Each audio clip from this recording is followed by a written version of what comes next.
विरोधी पक्षनेते संसदेचे आणि काँग्रेस नेते राहुल गांधी यांनी ऑपरेशन ब्लू स्टार ही काँग्रेसची मोठी चूक होती असं ॲक्सेप्ट केलेलं, भलेही मी त्यावेळेस नव्हतं, मात्र चूक ॲक्सेप्ट केलेली आहे. याबद्दल भाजप नेते म्हणून काय म्हणतात? कसं आहे, देर आहे दुरुस्त आहे.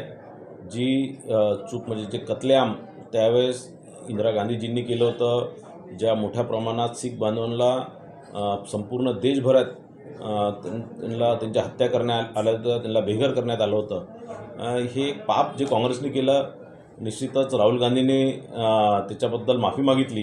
ही माफी मला असं वाटतं त्याच वेळेस जर मागितली असती तर बरं झालं असतं. किंवा राहुल गांधी ज्यावेळेस राहुल गांधींचं स्टेटमेंट वाचलं की त्यांनी सांगितलं त्यावेळेस मी राजकारणात नव्हतो, लहान होतो, पण ज्यावेळेस ते मोठे झाले, ज्यावेळेस ते राजकारणात आले, खासदार झाले, त्यावेळेस जर त्यांनी ही माफी मागितली असती तर निश्चितच त्याला स्वागत आम्ही केलं असतं.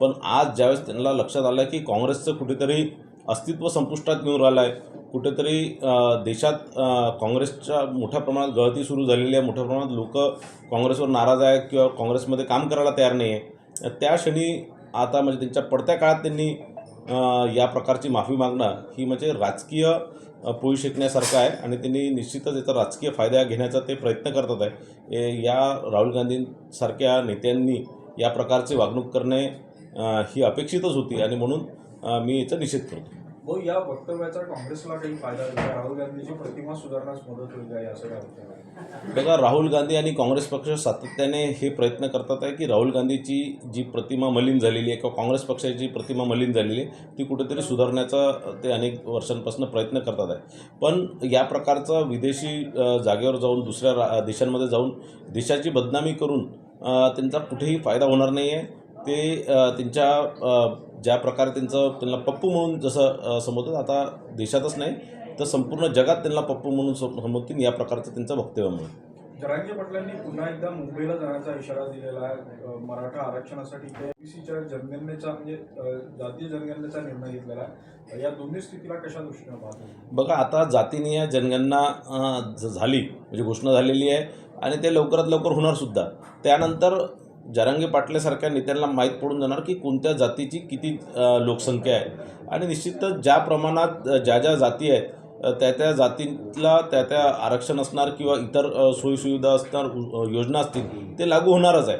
आणि मला असं वाटतं की जरांगेने आता कुठे घाई करू नये, जरांगेने आता शांत राहावं आणि जातीनीय जनगणना झाल्यावर खरंच मराठा समाज 32% आहे का हे त्यांना माहीत होणार आणि त्यानंतरच मराठा समाजाला आरक्षण दिलं पाहिजे की नाही दिलं पाहिजे किंवा कसं त्यांच्यासाठी योजना आणल्या पाहिजे हे निश्चित होणार.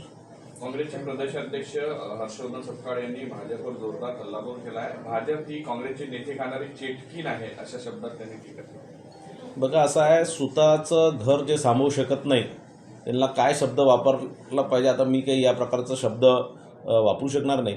पण हर्षवर्धन सपकाळ ज्यावेळेसपासून प्रदेशाध्यक्ष झाले ते सातत्याने या प्रकारचा काहीतरी स्टंटबाजी करण्याचा ते प्रयत्न करतात आहे. त्यांना कुठेही त्यांच्या पक्षामध्ये कोणत्याही दुसऱ्या नेत्याचं एक्सेप्टन्स त्यांना मिळालेलं नाही आहे.